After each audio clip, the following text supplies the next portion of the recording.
The Dark Souls universe is one of the darkest, most interesting lore-rich places to delve into.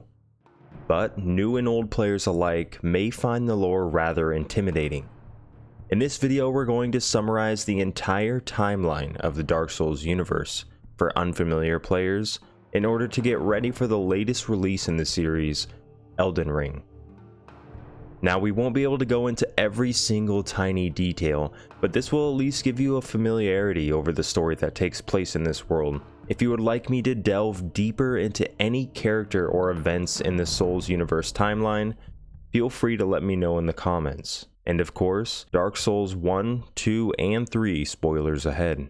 So the first events that we're going to cover take place before any of the games even start. So in the beginning, there was the Age of the Ancients. In this time, there was no death, no life, no light, and no darkness. The land was filled with gray fog, rocks, and arch trees. This current state of the land was ruled by the immortal everlasting dragons. This went on until a magical flame ignited underground. This would be called the First Flame. The fire created a great disparity or difference in the world. The fire allowed heat and cold, light and dark, and it brought life and death along with it. This fire essentially created time in the universe. The fire attracted a new creature to it as well. Humanoid creatures called hollows. Beings with a lack of free will. Near the First Flame, 4 souls would be found by these creatures that would each grant them immense power. The hollows that found these souls would be known as the Four Lords. The Death Soul was found by Nito, the first of the dead, also known as Gravelord Nito. The Soul of Life was found by the Witch of Izalith. The Soul of Light was found by Gwyn, Lord of Sunlight. These first 3 lords were essentially formed into gods with their new powers. The fourth and final soul, the Dark Soul, was found by the Furtive Pygmy, a mysterious being referenced throughout the series. Instead of creating another god, this unique soul would be fragmented in order to give hollows humanity, creating a new race of humans into the world. Humans would have both their own souls and the Dark Souls. The lords would now take their newfound powers to wage war against the dragons in an attempt to claim the surface of the world. However, they quickly discovered these dragons could not be killed by normal means. Seath the Scaleless was one of the everlasting dragons, but as his name implies, was born without scales. Seath always envied other dragons and took this opportunity of war to betray his own kind. Seath would go to Gwyn, revealing the dragon's weakness. He said they were only immortal if they keep their stone scales, and that these scales could be ripped away by the destructive power of lightning. So the lords developed a plan to win this war. Gwyn went on to harness lightning bolts used to strip away the dragon's scales, which allowed Nito to then plague them with sickness, and the witch to burn their homes down so they had nowhere else to run. With their combined efforts, they wiped out nearly all the dragons in the world, leaving only wyverns and drakes. Seath would be the only remaining true dragon alive, allowing the lords to claim the surface as their own. This would bring on the Age of Fire, the golden era in the Souls universe. During this time, everything flourished. Gwyn would build Anor Londo, the great capital city atop a mountain, so that it was closer to the sun. Gravelord Nito would descend underground into his catacombs and would spread the concept of death. The Witch of Izalith would go on to study fire, giving birth to pyromancy abilities you see in Dark Souls games. Seath was gifted with a portion of Gwyn's soul and the status of royalty by the lords for helping them defeat his kind. He would remain in his kingdom, performing questionable experiments on various creatures in hopes of understanding immortality. These inhumane experiments triggered some of the people of Anor Londo. Havel the Rock, a loyal knight under Gwyn, gathered a group to take Seath down for these experiments. Gwyn, however, disapproved of this and locked Havel away, forcing him to go hollow over time and turn mad. These experiments would over time cause Seath to go crazy as well. At this point, the only real threat to the flame is the abyss, which is best described as the darkness within all mankind. It is a realm on the edge of mortality and slowly consumes everything in its path. If left unchecked, would even consume the first flame, causing an end to everything. The abyss is uninhabitable to any being aligned with fire, including the gods. Humanity being born from the Dark Soul can however traverse the abyss without the risk of corruption. Oolacile was a village that sits above the abyss. Darkstalker Kath, the friendly serpent in Dark Souls 1, wanted to see the first flame extinguish and the Age of Darkness take place, so he tricked the villagers of Oolacile to go into the abyss and dig up Manus, the primordial man. Manus was human, but for some unknown reason his humanity went wild when awakened, and this event opened up the doors to the abyss and expanded its range of growth. In order to stop the abyss, Gwyn would send his trusted knight Artorias to Oolacile along with his wolf pup Sif in order to fight Manus. Artorias was able to traverse the abyss due to a magical ring that protected him from being corrupted from the void. Manus, however, would be victorious over Artorias, causing him to fall and become corrupt. Manus, in his crazed state, is attached to his broken pendant. If made whole again, the pendant may contain great power.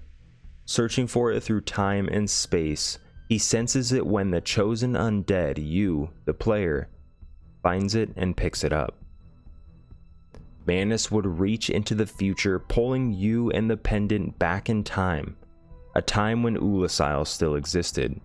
This is when the Artorias of the Abyss expansion takes place and you defeat Manus, putting an end to the expansion of the Abyss. Gwyn would remain unthreatened and prosperous for some time, until a shocking development occurred. The first flame would begin to dwindle. For the first time, the lords would be face to face with the possibility of everything ending. The Witch of Izalith, who had been studying fire for some time, thought she may be able to create a new first flame.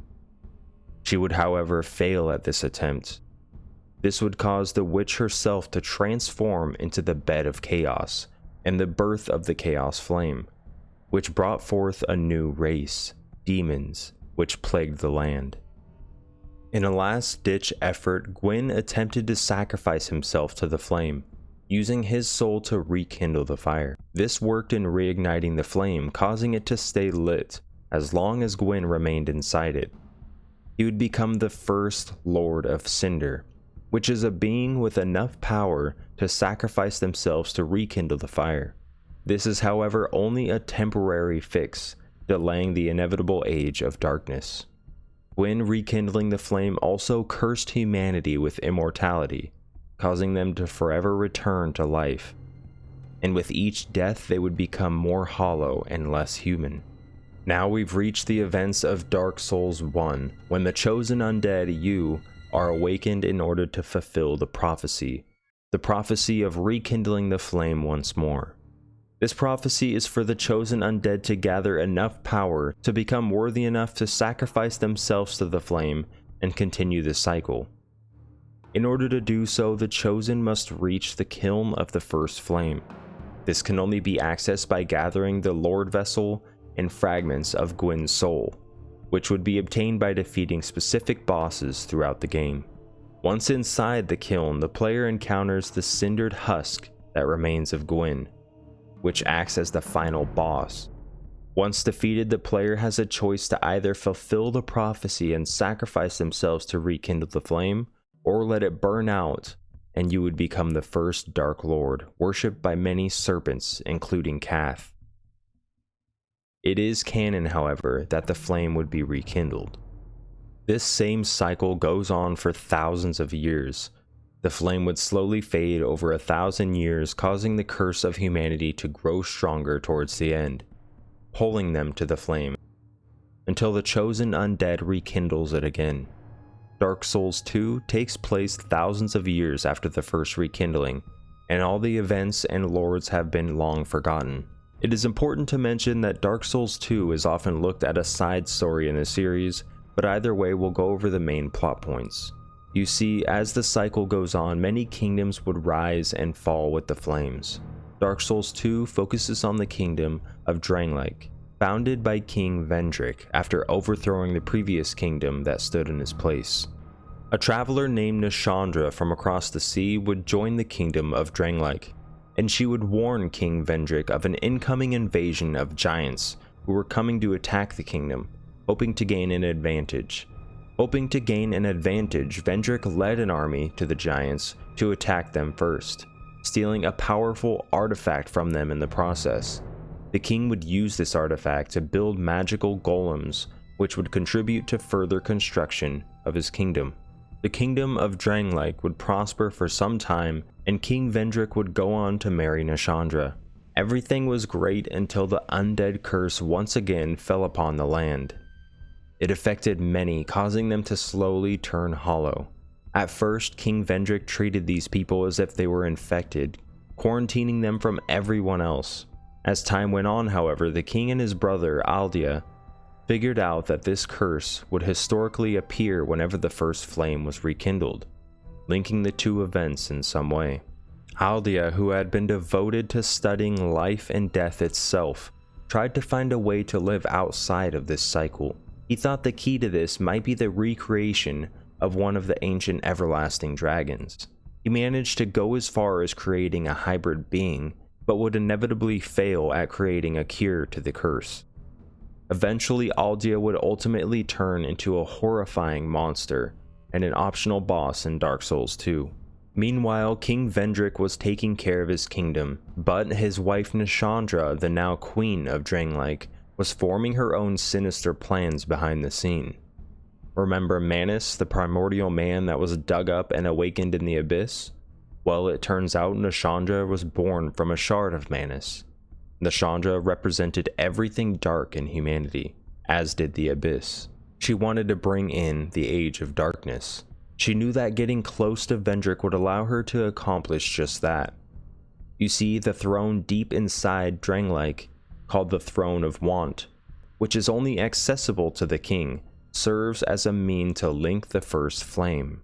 It is discovered that Nashandra lied about the incoming attack from the giants, manipulating the king into attacking them and getting the artifact. The giants would return and decimate the whole kingdom. King Vendrick, discovering the truth, locked himself away in hopes that he would no longer be a tool for Nashandra's plot.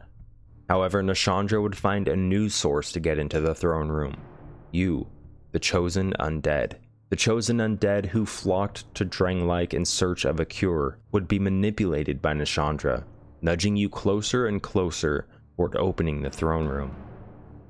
Once the path was cleared, Nashandra betrays you, and you must fight her before the throne. Of course, you remain victorious, sitting atop the throne to rekindle the flame and start a new cycle once more. And now we jump ahead in time once more to find the final chapter in this story, Dark Souls 3. So the next Lord of Cinder, meant to rekindle the flame, goes by the name of Lothric. This Lord of Cinder, however, refuses to rekindle the flame and instead decides that the flame should fade. This starts an event that raises 4 previous Lords of Cinder from the dead, in hopes that the flame would be rekindled with them and Lothric together. Ludleth would be the only one willing to accept his fate, sitting on his throne, willing to become a sacrifice. The other 4, Yorm the Giant, the Abyss Watchers, Aldrich Devourer of Gods, and Lothric, remain wandering the world with their souls needed for the rekindling. The Unkindled, which are past individuals who tried to become Lords of Cinder, but were too weak and would be burnt to ashes, were raised once again to seek out these lords and bring them back to their thrones to rekindle the flame. Instead of seeking humanity as undead did, the Unkindled seek fire and embers to become whole. And they don't hollow as the undead did, but they still have the curse of undeath. The Ashen One, you the player, is an Unkindled destined to gather enough souls and become strong enough to bring the remaining 4 lords back to their throne in the form of boss battles.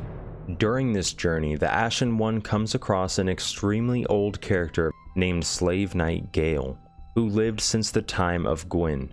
As part of the Ashes of Ariandel DLC, the Ashen One would touch a magic sliver of a painting that this man carries, transporting him to the painted world that has its own separate cycles. The painted world would rot over time and could only be cleansed by fire. It is up to the Ashen One to bring the fire once more and cleanse the world. While the painted world of Ariandel is burning with fire after the Ashen One is successful, Slave Knight Gale would roam the world, gathering dark souls by killing descendants of the furtive pygmy. He wanted to combine these dark souls with his blood to create a pigment that would create a new painted world that would never rot. However, this would drive Gale to the end of time itself, and the dark souls would change his blood, driving him mad and causing him to forget his original goal. The Ashen One would be transported to the Ring City, the city of humanity at the end of time itself, where you would be forced to fight Gale, who is hostile towards you. Once defeated, Gale's blood would still be used to create an eternal painted world, just as he had hoped to do in the first place. Now, heading back to the main plotline, the Ashen One, after gathering the 5 Lord Souls, would sacrifice them to gain access to the kiln of the First Flame. It is, however, guarded by the soul of Cinder, a manifestation of every Lord of Cinder who rekindled the flame before, including the chosen undead from the previous 2 games. After defeating this final boss, you, the Ashen One, is given 4 choices. You can sacrifice yourself to the flame, rekindling it, though it doesn't burn as bright as the flame in Dark Souls 1. You can let the Fire Keeper smother the flame, ending the Age of Fire, or alternately strike her down and take the flame for yourself. The 4th and final ending shows the Ashen One ingest the flame into themselves, and the Age of Fire is usurped, starting a new type of age in the world. Now, the story of Elden Ring takes place in sort of a separate timeline from these events, and we will delve deeper into the lore of Elden Ring after its release. And as I said, if you guys want to know the lore behind any of these characters or events in more detail, feel free to let me know in the comments section. And I hope you guys enjoyed this video. If you did, consider leaving a like and subscribing for more game lore. I will catch you guys in the next one, and as always, good luck and have fun.